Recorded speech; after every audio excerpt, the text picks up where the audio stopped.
sin t, where t is defined between 0 to 2 pi. Okay? And I have another curve p2 of t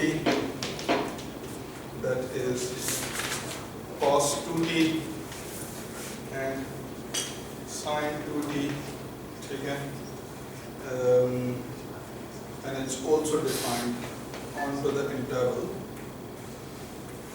0 to 2 pi. Okay?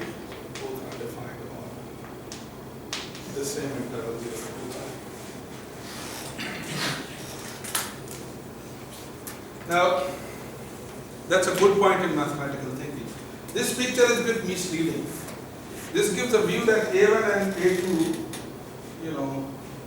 A1 and B1 and B1 and A2 and B2 should always be different intervals. While there is nothing in the definition that says that these two can be always different intervals, and they can be the same interval.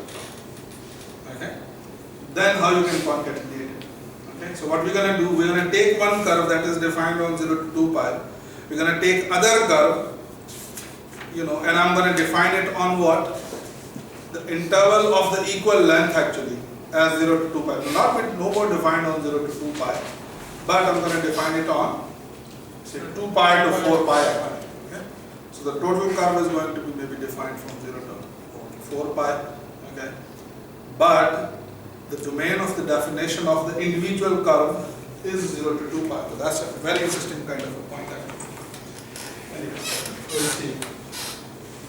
So what is your A1? A1 is 0 and B1 is what? So what should be your A? So for concatenated curve. So it must be 0. And what should be B? So B should be B1 plus B2 minus A2. So B1 is 2 pi or plus B2 is again 2 pi and minus A2. A2 is what? A2 is 0. Okay? A2 is 0. So you're going to have a 4 pi. This curve is going to be a curve on the 4 pi. So what should be the definition? So P1 concatenated with P2 evaluated at T. So you're going to say that T is a number between 0 to 2 pi, and this is same as P1 of T. So this is same as sin T and cos T. Right? Cos T sin T. Cos T and sin T. Okay. And it should be equal to what? Next. Cos 2t. Okay, so cos 2 times of, so the t should be replaced by what? T minus b1 plus a2. So this expression is going to be t minus b1. So what is minus b1? So minus 2 pi, so minus 2 pi. Minus 2 pi plus a2 is what? 0. Okay, and the sine, okay, 2 times of t minus 2 pi plus 0. Okay, where the t is this time is not from 0 to 2 pi but 0 to pi to 4 pi. 2 pi to 4 pi. Okay, 2 pi to 4 pi. Now here's the thing. So let me write this expression more explicitly. So it's going to be cos of 2t minus 4 pi and sine of 2t plus minus 4 pi. Okay. So you're going to get this. Question. I know this P2, this second parameterization, works only onto those t's which are in this interval, because that's what the domain of definition of it is. The question is b को sir b2 है तो फिर भी चीजें सही आ रही हैं sir यहाँ पे ये कंफ्यूज कर रहा है सर ये जो b हमने लिया है b equals to b1 plus b2 minus a2 sir sir अगर हम b को b2 लें सर तो भी सर हमारे जो ये डेफिनेशन है सर वो proper what should be the definition? Sir अगर b1 को सर b2 लें सर और बाकी ये जो यहाँ पे हमने b2 t minus b1 plus a2 लिया है सर तो इसकी t को t रहने दें सर हम माइनस ना करें b1 और प्लस ना करें a2 sir So I take t to be t and t to be b1 b2 actually. Okay. Or b को भी okay, so I take t to be okay. So we are saying that this part, okay, let's think over it, that y it would not be that was simple to just take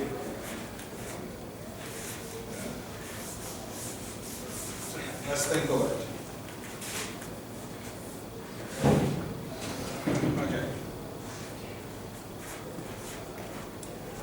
So you are saying define P1 concatenated with P2 operated onto T as b2 P2 of the T where the T is between b1 and b2 B1 and b2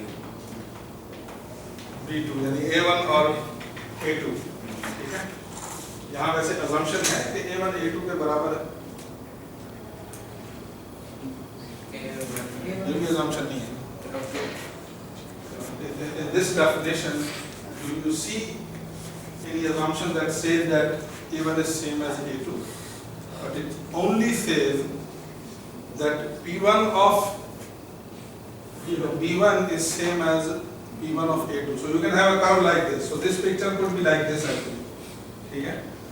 That imagine I have this curve which is defined on A1 B1 and say A2 B2. Okay?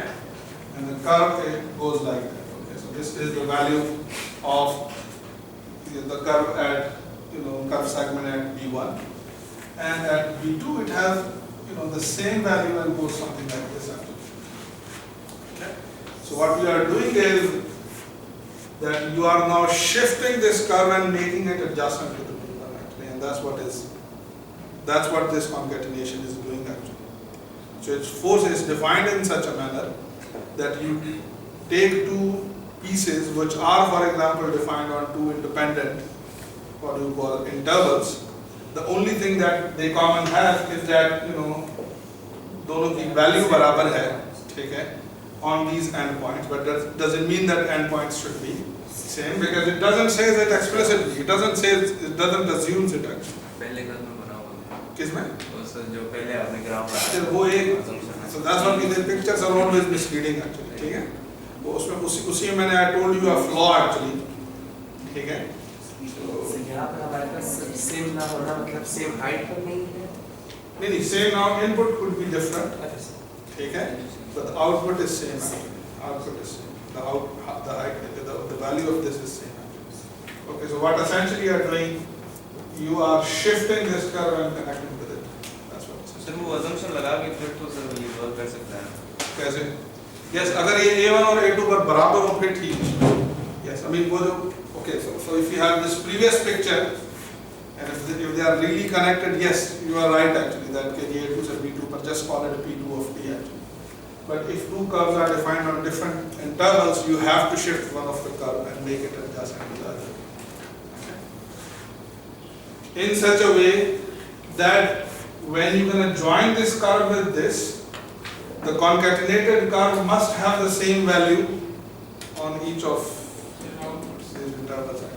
Not to the rubber और sir हमें curve link को continuous होगी हमारे पास जो curve होगी जो दोनों combination से बनेगी वो हमारे पास कंटिन्यूस होगी I mean, since they are parameterizations, okay, since they are, so we have defined a curve is parameterized by a path. If it is path, definition of path includes continuity. But in addition, that path must also not only be continuous but piecewise smooth, and it must be piecewise regular. So it should be a kind of a curve which is smooth, in other words continuous and differentiable at any point. You can differentiate the curve at any point, and it's regular, in other words no matter what point you choose on the curve, you should always be able to compute the derivative of it, and that derivative should be non-zero. Okay, shouldn't be zero. Anyway, just read it out. There are some examples. Okay, just have fun with them. Okay.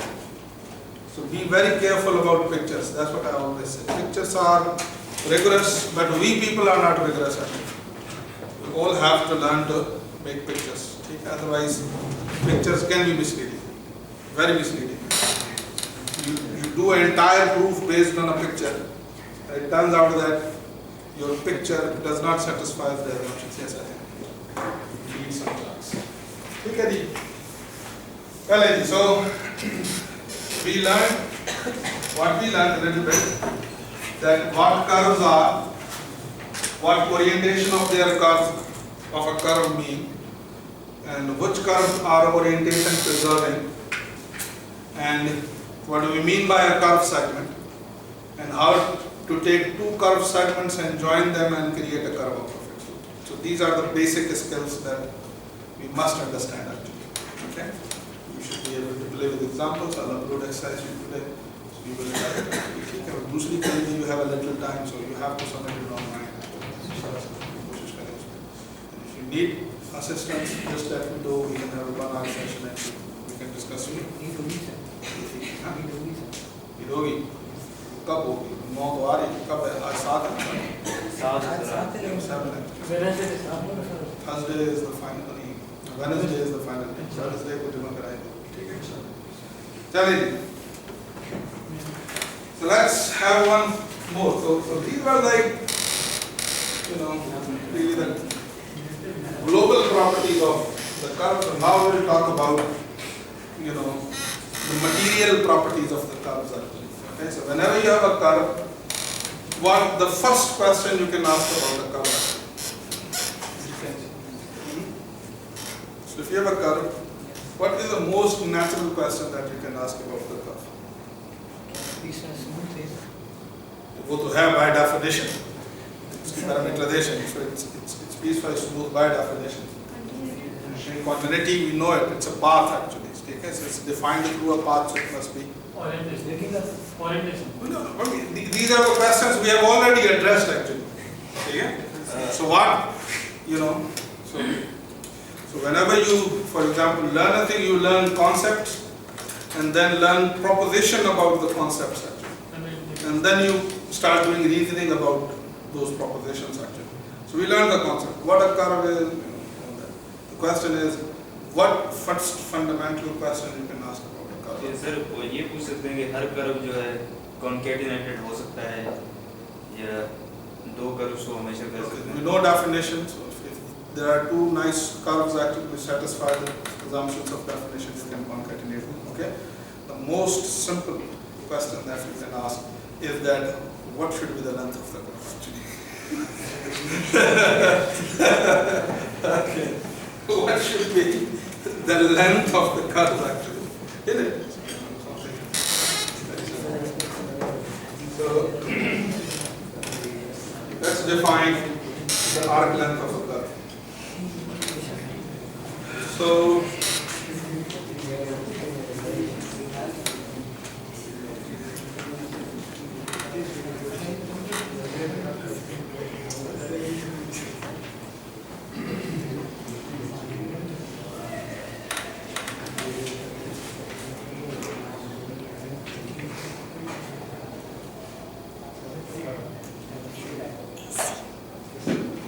imagine I have a curve and I'm interested in computing its length actually. How can I compute it?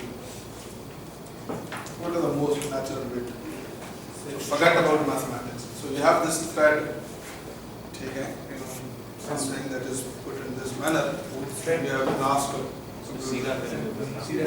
So imagine it's rigid, you can't, imagine it's rigid, you can't just, make it straight. So that would be one way. If you can, so one way would be, if you can, you're going to see, is it homeomorphic to a line? Can you turn it to a line and then compute its length, yes, that's a natural way to do it. But imagine it's rigid, then do it what you So थोड़ा थोड़ा intervals पे sum करें फिर उसको एक डाला है इसके ऊपर जो ऑलरेडी नाम है वो उसको ऐसे करके फिर उसको दागी पे सीधा that would be, but what does it mean?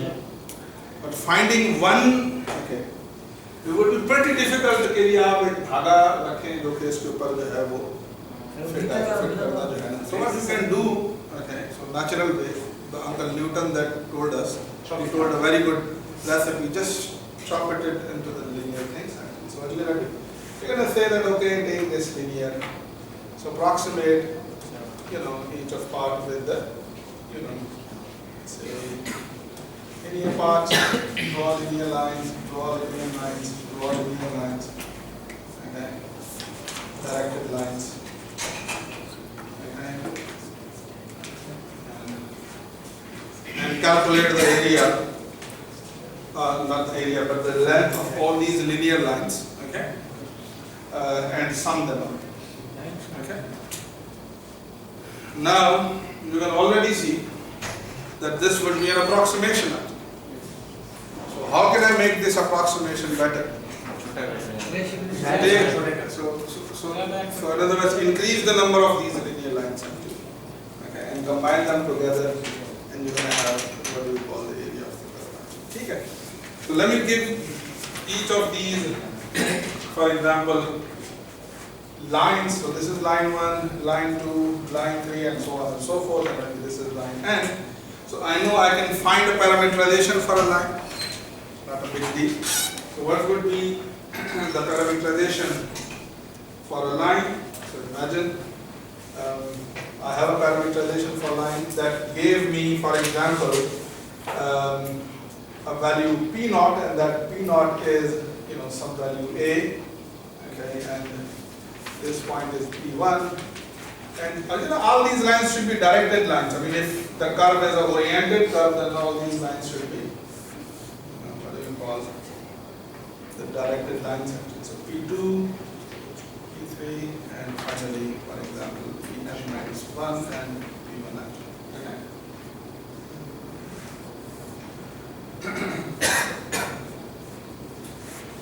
So if I want to find S of the curve C, okay, so what I need to do, I need to sum. So S of the curve C means the arc length of the curve. So S of C, you can read it as arc length of the curve C. Then what you need to do, you need to add I equal to 1 to n, the arc length of all these linear lines actually. Okay? So arc length of all these linear lines.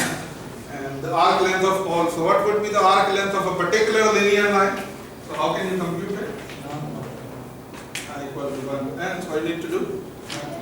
So take these 2 points, take their difference. So these are 2 points in space actually. Okay, and compute the difference between, the distance between 2 points. And how are you going to compute the distance between 2 points? Just take the difference of the points and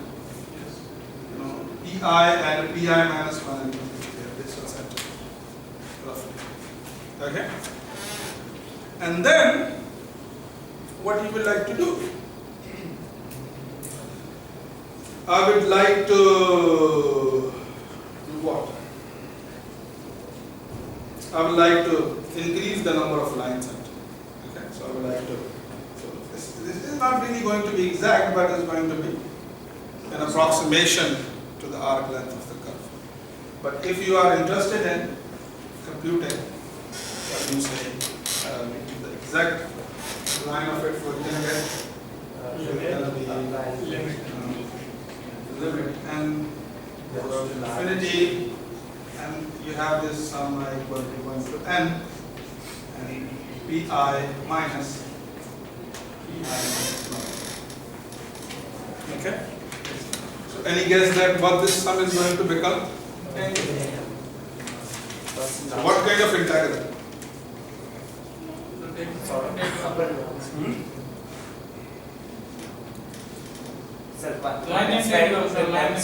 By expanding the lengths of middle will cancel it out. Length of length, for example, first and second, third. So only first and last length will do that. No. So it's not a telescopic sum. It's not a telescopic sum. It's a norm actually. Okay. So you are adding P2 minus P1, the norm of P2 minus P1 to the norm of P3 minus P2 actually. So you can't just simply cancel them out. Though you can do something interesting with them, but okay. So what should be done? Line integral. वो पता नहीं क्या होता है. So we haven't defined it yet. Something that we haven't defined it, we will not talk about it. Okay. So what you can do is you can do. So it's okay. It's going to be integral, but what kind of integral? Definite over. Okay. So it's going to be a definite integral. But what should be its integrand? What, with respect to what you would like to, compute it. Okay. So what you can do, for example, is roughly that if you just a rough step, if you divide this quantity by Ti and Ti minus 1. So what is Ti and Ti minus 1? So this interval A to B has been broken, on which this entire curve is defined into, so this is my T0 and T1 and so on and so forth, and this P is Pn actually. Okay? Or the value of the curve at T0 is this P0 actually. Okay? Line, and the value of the line at T1 is this P1. So all these are representing the values of the parameterization difference. Okay? So you need to, roughly multiply with the absolute of it. Okay, and take limit. So now can you guess what it would look like? So in other words, turn these. So when you are saying that make these lines smaller, what do you mean by that? Okay. So in other words, these points are outputs of some inputs actually. So when you are saying that bring these outputs closer, you are saying that bring the inputs closer actually. Bring the inputs closer. So this is going to be what? So roughly, you could already see that if I want to compute, the length of the arc length, I need to integrate obviously, starting from my interval A to B, where the function is defined. So the norm of the P prime of T.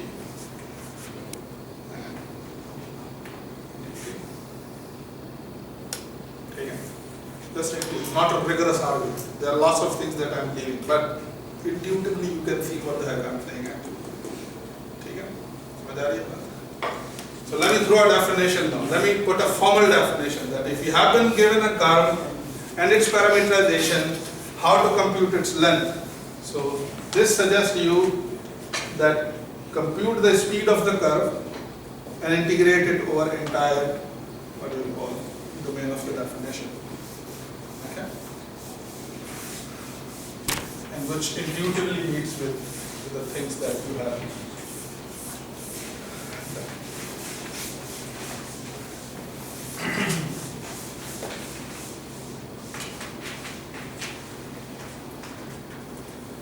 Alright. So here's a precise definition.